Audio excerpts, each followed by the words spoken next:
नमस्कार। सितारों के रंगीन महफिल यानी फिल्मी बातों में आपका स्वागत है। दोस्तों, आज के एपिसोड में पेश है देवानंद, जिसने खुद की ज़िंदगी से किया रोमांस।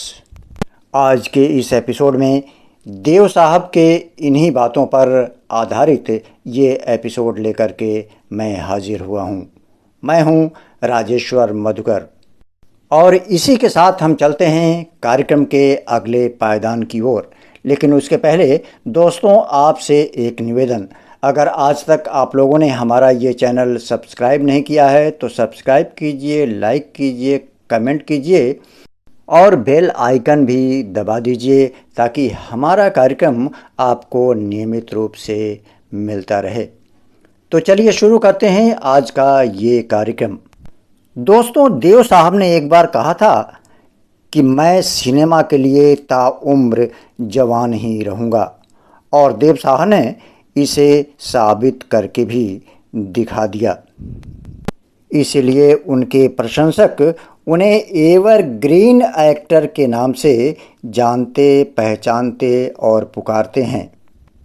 एक खास अंदाज में बोलना, झुककर लहराते हुए चलना, तंग पतलून, गले में स्कार्फ, सिर पर बैगी कैप और आँखों में आँखें ऐसे डाल करके बातें करते थे जो हर एक सीने दर्शक के दिल में उतर जाता था। ये कुछ खास स्टाइल था देव साहब का। दोस्तों, फिल्म जगत में देव साहब के सबसे शुरुआती और नज़दीकी दोस्तों में से एक थे गुरुदत्त। गुरुदत्त ने देव साहब से वादा किया था, अगर मैं निर्देशक बनता हूँ तो तुम मेरे पहले हीरो होगे।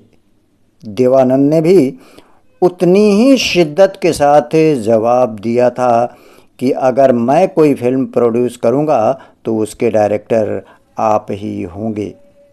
देवानंद को अपना ये वादा याद रहा और जब नवकेतन फिल्म्स ने बाजी बनाने का फैसला किया तो निर्देशक की जिम्मेदारी उन्होंने गुरुदत्त को ही दी। दोस्तों, देव साहब और सुरैया का इश्क बॉलीवुड की सबसे शानदार प्रेम कहानियों में से एक है। देव साहब सुरैया को बहुत प्यार करते थे और सुरैया भी देव साहब को बहुत प्यार करती थीं, लेकिन हालात कुछ ऐसे हुए कि नदी के दोनों किनारे कभी एक न हो सके। दोस्तों, इतना मैं बताता चलूं कि देवानंद के करियर का पीक था फिल्म गाइड।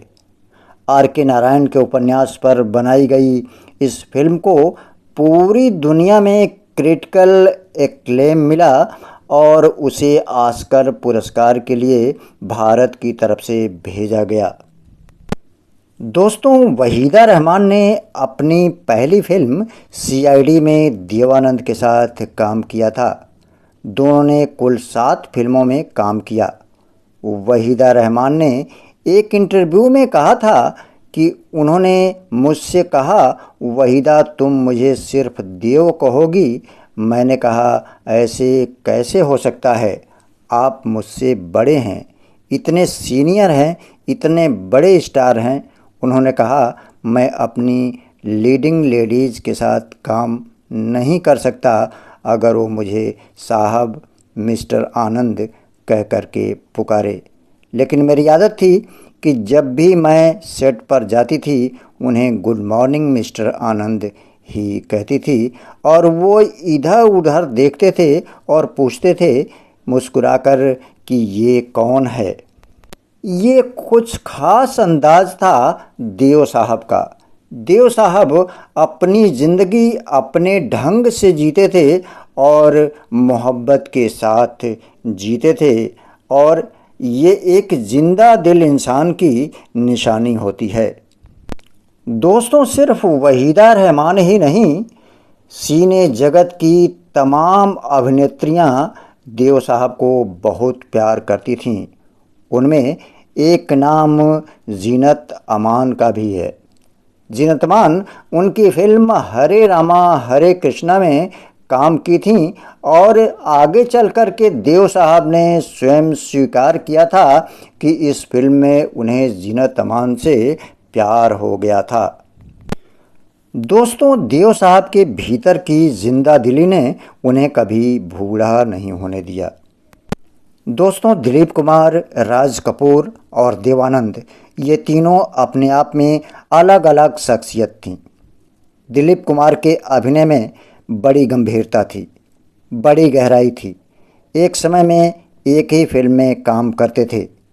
राज कपूर ने पहली बार भारतीय फिल्मों को अंतर्राष्ट्रीय स्तर दिया, पर घर घर में जो इंसान लोकप्रिय हुआ वो थे देवानंद।